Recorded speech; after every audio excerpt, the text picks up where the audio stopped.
Assalamualaikum warahmatullahi wabarakatuh. Sahabat Bang Day, keren penampakan Museum Nabi Muhammad SAW di Ancol.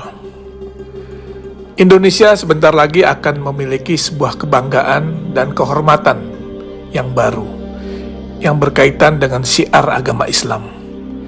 Apa itu? Museum Internasional Sejarah Nabi Muhammad SAW dan Peradaban Islam di Jakarta. Tepatnya di pantai timur Ancol yang akan menjadi oase bagi seluruh masyarakat Indonesia, terutama kaum muslimin, di dalam menggali lebih dalam bagaimana perjalanan hidup Rasulullah SAW. Peletakan batu pertama pembangunan museum ini yang seluas 6 hektar dilaksanakan pada bulan Februari 2020 yang lalu di lokasi yang dekat dengan pantai Karnaval Ancol. Museum Rasulullah di tanah air menjadi yang pertama dilaksanakan di luar Arab Saudi dan mendapat dukungan dari Yayasan Wakaf As-Salam yang bermarkas di Jeddah, Saudi Arabia, serta Liga Muslim Dunia yang berkantor pusat di Mekah, Saudi Arabia. Indonesia menjadi negara pertama di luar Arab Saudi yang memiliki Museum Nabi Muhammad SAW. Ini adalah sebuah kehormatan sekaligus kebanggaan dan tentunya menjadi amanah bagi rakyat Indonesia yang mayoritas Muslim karena mendapat kepercayaan untuk membangun dan memiliki Museum Rasulullah. Museum Rasulullah ini terdiri dari 2 lantai dengan total luas bangunan mencapai 10.000 meter persegi.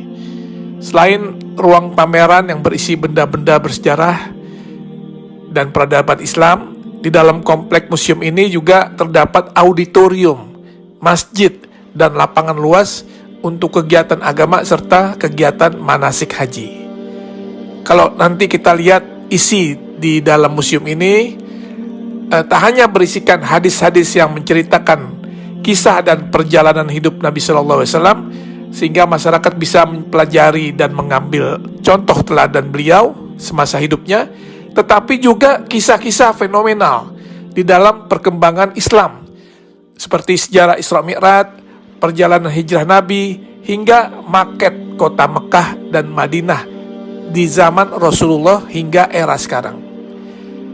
Sesuai dengan teknologi yang ada sekarang, maka tampilan juga diorama atau kisah-kisah serta benda sejarah sejak zaman Rasulullah akan ditampilkan di dalam 3 dimensi, sehingga siapapun yang melihatnya akan bisa mengetahui dan mempelajari dengan detail.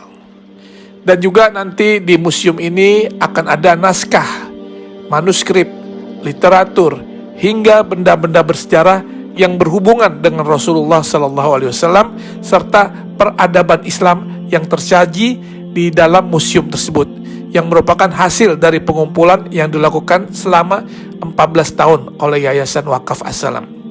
Insya Allah Museum Rasulullah akan menjadi ikon wisata religi baru bagi masyarakat Indonesia dan negara di kawasan Asia maupun Eropa. Terlebih lokasi yang strategis dan mudah diakses, museum ini juga akan syarat dengan wahana dan informasi edukatif yang dapat menjadi objek penelitian bagi mereka yang berminat kepada studi-studi agama, khususnya agama Islam. Tentunya dengan dibangunnya Museum Rasulullah ini akan menambah destinasi wisata religi di Jakarta, dan dipastikan Jakarta akan menjadi tujuan wisatawan baik dalam maupun luar negeri.